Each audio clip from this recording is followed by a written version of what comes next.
Clip number 45، اس میں آپ انشاءاللہ قرآن پاک کی سورہ بقرہ کی آیت نمبر 133 سے 135 کی تلاوت، ترجمہ اور تفسیر صراط الجنان سنیں گے۔ بسم اللہ الرحمن الرحیم۔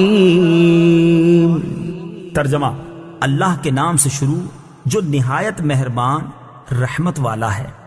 ام کنتم شہداء اذ حضر یعقوب الموت اذ قال لبنیہ ما تعبدون من بعدی قالوا نعبد الہک وإلہ آبائک ابراہیم واسماعیل واسحاق الہا واحدا وَنَحْنُ لَهُ مُسْلِمُونَ۔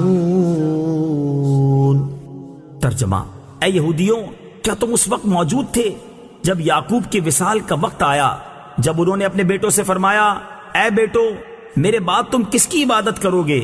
تو انہوں نے کہا ہم آپ کے معبود اور آپ کے آباء و اجداد ابراہیم اور اسماعیل اور اسحاق کے معبود کی عبادت کریں گے جو ایک معبود ہے اور ہم اس کے فرما بردار ہیں۔ ام کنتم شہداء، کیا تم موجود تھے؟ تفسیر صراط الجنان میں ہے یہ آیت یہودیوں کے حق میں نازل ہوئی۔ انہوں نے کہا تھا کہ حضرت یعقوب علیہ السلام نے اپنی وفات کے روز اپنی اولاد کو یہودی رہنے کی وصیت کی تھی۔ اللہ تعالیٰ نے ان کے اس بہتان کے رد میں یہ آیت نازل فرمائی۔ آیت کے معنی یہ ہیں کہ اے بنی اسرائیل، کیا تمہارے پہلے لوگ حضرت یعقوب علیہ السلام کے آخری وقت ان کے پاس موجود تھے جس وقت انہوں نے اپنے بیٹوں کو بلا کر ان سے اسلام و توحید کا اقرار لیا تھا، اور یہ اقرار لیا تھا جو آیت میں مذکور ہے وَإِلَٰهَ آبَائِكَ، اور تمہارے باپ دادا کے معبود۔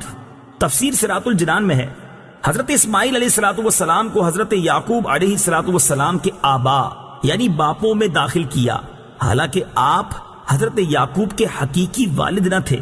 یہ اس لیے کہ آپ علیہ السلام ان کے چچا ہیں، اور چچا بمنزلہ باپ کے ہوتا ہے، جیسا کہ حدیث شریف میں ہے۔ اور آپ علیہ السلام کا نام حضرت اسحاق سے پہلے ذکر فرمانا دو وجہ سے ہے۔ ایک تو یہ کہ آپ حضرت اسحاق سے 14 سال بڑے ہیں، دوسرا اس لیے کہ آپ سید عالم صلی اللہ تعالی علیہ وآلہ وسلم کے آبا میں سے ہیں۔ تلك أمة قد خلت لها ما كسبت ولكم ما كسبتم ولا تسألون عما كانوا يعملون۔ ترجمہ: وہ ایک امت ہے جو گزر چکی ہے، ان کے اعمال ان کے لیے ہیں اور تمہارے اعمال تمہارے لیے ہیں، اور تم سے ان کے کاموں کے بارے میں نہیں پوچھا جائے گا۔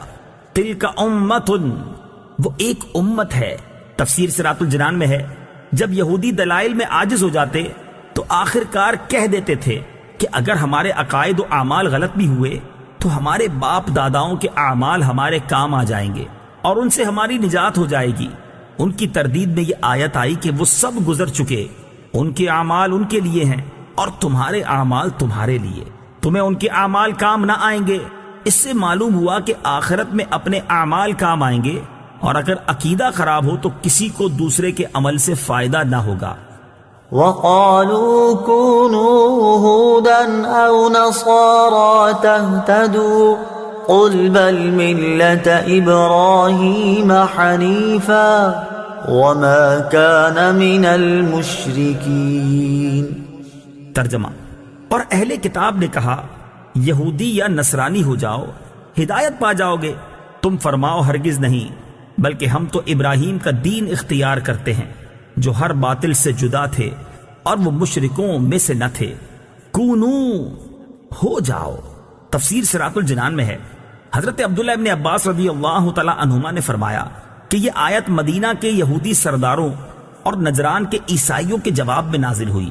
یہودیوں نے تو مسلمانوں سے یہ کہا تھا کہ حضرت موسیٰ علیہ السلام تمام انبیاء میں سب سے افضل ہیں، اور توریت تمام کتابوں سے افضل ہے، اور یہودی دین تمام ادیان سے اعلیٰ ہے۔ اس کے ساتھ انہوں نے حضرت سید کائنات محمد مصطفیٰ صلی اللہ تعالی علیہ وآلہ وسلم، انجیل شریف اور قرآن شریف کے ساتھ کفر کر کے مسلمانوں سے کہا تھا کہ یہودی بن جاؤ۔ اسی طرح نصرانیوں نے بھی اپنے ہی دین کو حق بتا کر مسلمانوں سے نصرانی ہونے کو کہا تھا، اس پر یہ آیت نازل ہوئی، بل ملت ابراہیم، بلکہ ابراہیم کا دین۔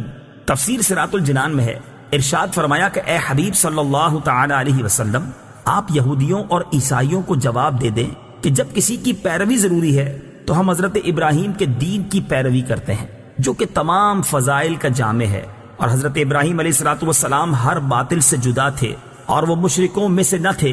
اس میں اشارتاً یہودیوں، عیسائیوں اور ان تمام لوگوں کا رد کر دیا گیا جو مشرک ہونے کے باوجود ملت ابراہیمی کی پیروی کا دعویٰ کرتے تھے کہ یہ لوگ اپنے آپ کو ابراہیمی بھی کہتے ہیں اور شرک بھی کرتے ہیں، حالانکہ ابراہیمی وہ ہے جو حضرت ابراہیم علیہ السلام کے دین پر ہو، اور حضرت ابراہیم علیہ السلام مشرک نہ تھے، جبکہ تم مشرک ہو تو ابراہیمی کیسے ہو گئے؟ اس سے دو مسئلے معلوم ہوئے، ایک یہ کہ حضرت ابراہیم علیہ السلام کو رب تعالیٰ نے وہ مقبولیت عامہ بخشی ہے کہ ہر دین والا ان کی نسبت پر فخر کرتا ہے، دوسرا یہ کہ صرف بڑوں کی اولاد ہونا کافی نہیں جب تک بڑوں کے سے کام نہ کرے، کیونکہ